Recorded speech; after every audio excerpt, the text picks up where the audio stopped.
Hello, welcome back to my channel. Today I'm going to swatch out my new setup for my folio palette. This is the Art Toolkit Folio. As you can see, I'll link to the place where I bought mine here in the Netherlands, but they have their own website. It's expensive, but it's worth it. I love mine. I use it so much. As you can see, it's gnarly. No, it's not gnarly. It's well used. That's what I like about it. I recently changed it. I will add a link here to the original video that I created of my Art Toolkit Gouache palette because it was set up with Gouache. I also had have this small pocket palette, which is what I originally had my watercolors in. But what I found is I wasn't using this so much because I would always reach for the bigger palette and then I'd be, I don't have certain watercolors with me because it was a gouache palette. So now I've mixed it up. I'm not sure what I'm going to do with the smaller palette. I mean, first of all, I don't have any pans to put in it other than mixing pans. Maybe I'll make it a granulating palette. I don't know. But this is now a combination of gouache and watercolor, and I am so obsessed. I took it with me on a recent weekend, long weekend, birthday weekend. I can't get my words out. To Amsterdam, and I had so much fun. And I'm going to swatch it out so you can see what I've got in here. I think it's very different to how I originally did it. Let's start off with the warm white because I like to have a warm white and a cool white. Put it down here.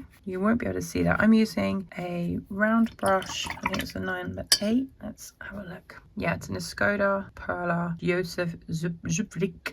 Polish. I don't speak any Polish. And I've got a pot of water here in case you're wondering. It's actually a candle holder, but it's nice big. I found it for like €1.50 at Hemmer. It works really well.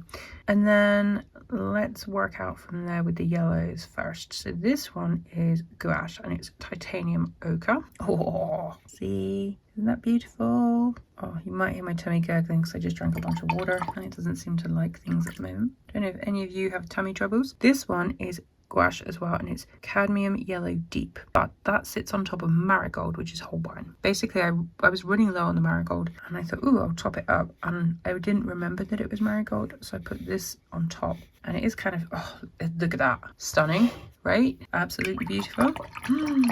So now you can see that it's sort of cracked my yellow here. It's a combination and I just have to be careful with it. This one is new to me. This is a Shinhan. I'm surprised that it's set because I have a green Shinhan and it never set. This is the Cad Yellow Orange, which you may or may not have seen in the art haul depending on if my art haul video has gone out yet. Look.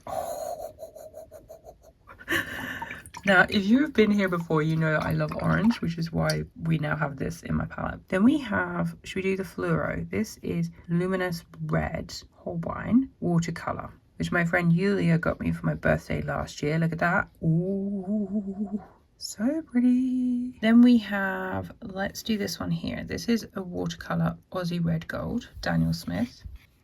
Ooh. See, it has more transparency. That's what I was missing with the gouache. I love my gouache. I love the opaqueness, but sometimes you just want a transparency color, and that is beautiful. Then we have next to it Satin Red from Holbein. No, is it Holbein? It's a watercolor, maybe Schminky actually. I'm not sure, but it's a watercolor. And in theory, there's not much difference with the gouache here, the Shinhan. It's just a bit redder and warmer, which I actually bought that one a couple of years back from seeing Natasha Newton. I always want to say Natasha Bedington, who's a singer, a British singer-songwriter. I don't know why that name always comes to my head first. Look at that. Isn't that just a gorgeous little collection? Then let's do, this is the Naples Yellow Reddish from Talons, I think it is. And again, it's a gouache. This is nice for like slightly pinkier skin tones. I quite use it for shadow on skin. This is Winsor & Newton Pale Rose Blush, Pale Blush Rose from, and again it's a gouache.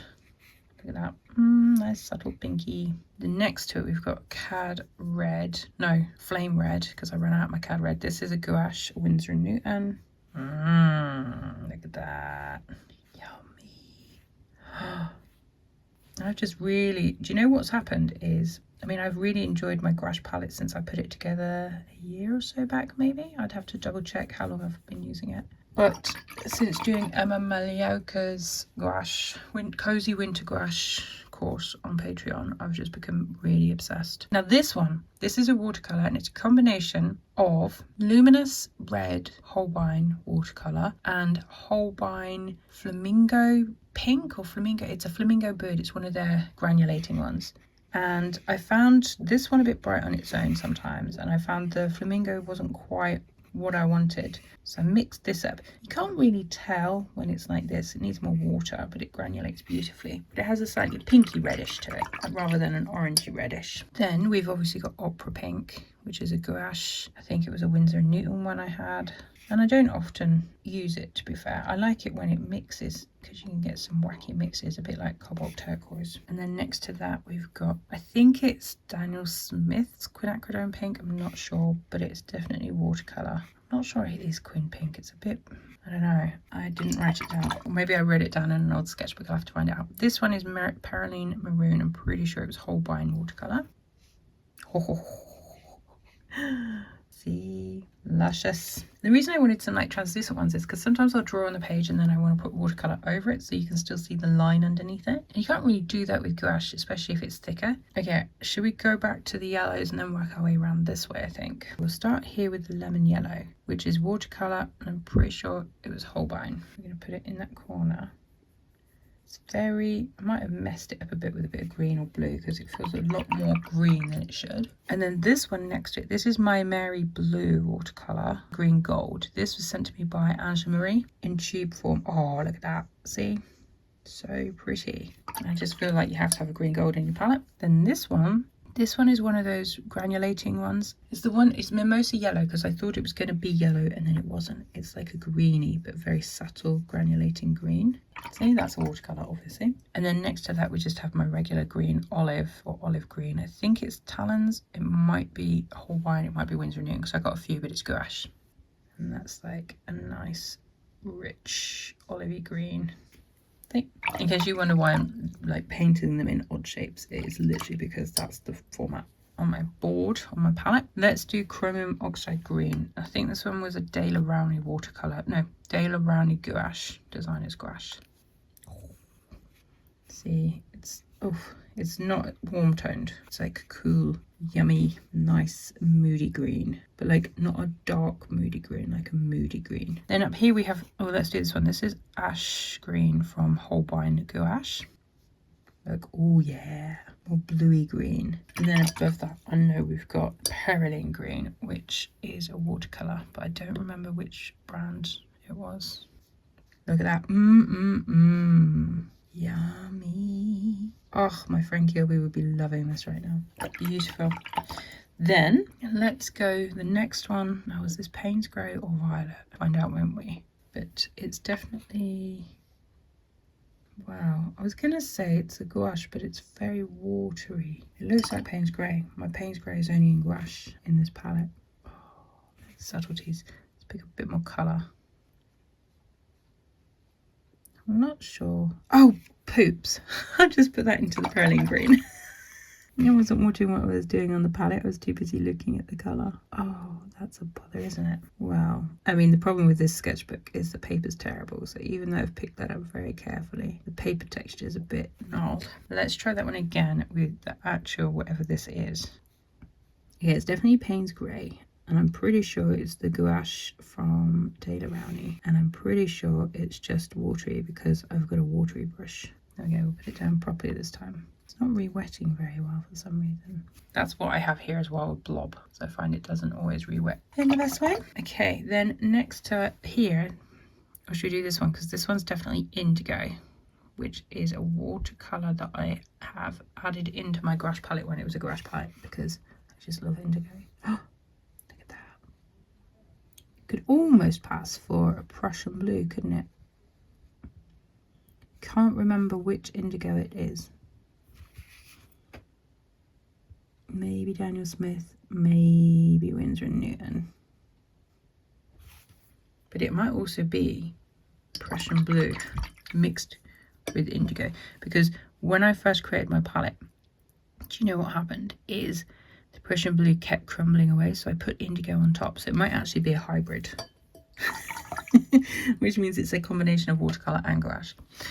Okay, then here we've got, this is the Jade something granulating Holbein. Look at this. Oh, so pretty. Yummy, yummy, yummy, yummy. And then, of course, we have Cobalt Turquoise Light, which is a gouache. Look at that. Oh, You see why I'm loving this palette? All the colours. And then this is a cobalt blue, I believe. I think it's Schminky or Holbein, but it's watercolour. That. So lovely. And what if we take off, again, water everywhere. Drip a little bit off so we can see it in a more subtle. Beautiful. And then this is Ultramarine Light Gouache from Holbein.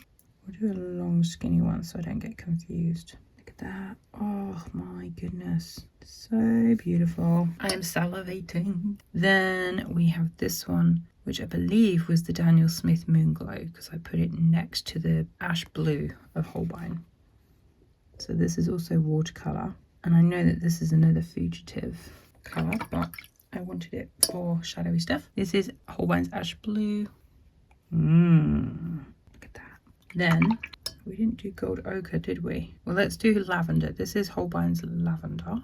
Why are we putting it here? Look, oh, yummy. That's also a watercolour. So pretty. And then this, should we do the purpley one first, which is, it's violet. I can't remember if it's Winsor & Newton dioxazine, I can never say it properly, violet. I think it probably is. But isn't that absolutely beautiful too? Look at that. Love it, love it, love it. Next to that, this one is the grey granulating one, Shoebill or something. I did post a video on the granulating ones when I got them, but I haven't used them much, which is why I was like, I need to add them back in here. Look at that. Do I need 3 different types of grey shadowy colours? Probably not. Actually, I've also got Payne's grey. But it's really nice if you're doing like rocks and things or buildings and you want some texture. Then we've got, this is pretty sure it's burnt umber. Oh, I haven't done my golden one. Hang on. Yeah, this is a burnt umber, but it's a warmer one. I can't remember whose it is. This is gold ochre, the gouache from Winsor & Newton. Look at that. Now, originally, because I made this kit up 3 different times, this setup, I went through 3 different variations before I settled on this. I had this over here. I still might move these here, put that here. I don't know, I feel like there needs to be, I put them together because of the brownness, but I might need to come back down. I don't know. I think I need like another week of playing to decide. And then this one is sepia watercolour. Pretty good. And then the last one is a Daniel Smith Naphthalide Maroon, which I got years ago because Laura Horn, oh, look at that, said how lovely it is. Yummy, yummy, yummy. And, oh, sorry, I bashed you again, sorry. The last thing is the cool blue, no, the cool white, which is covered in blue, because that's what I mix my blues when I want to add a lighter touch. There you go. And that, my friends, is my absolutely scrumptious combination palette of watercolours and gouache. I'm sure in the coming months some things will get evicted, some things will get added in. If they do, it'll only be from the existing kit that I've got, like my watercolour and gouache supplies. I've got a lilac that I would really love to add in, but to do that I'd have to take something out, and I don't know what I would take out at this point. So we shall see. But that is my current watercolour and gouache folio palette from Art Toolkit setup. I am loving it. I can't wait to, well, for the weather to get a little bit warmer so I can get out a bit more and paint a bit more. But yeah, let me know what material you're loving at the moment. Do you have a gouache palette or a watercolor palette? Do you combine them? I'd love to hear in the comments how you get on. Thank you so much for watching. I'll see you in my next video very, very soon. Take care. Bye.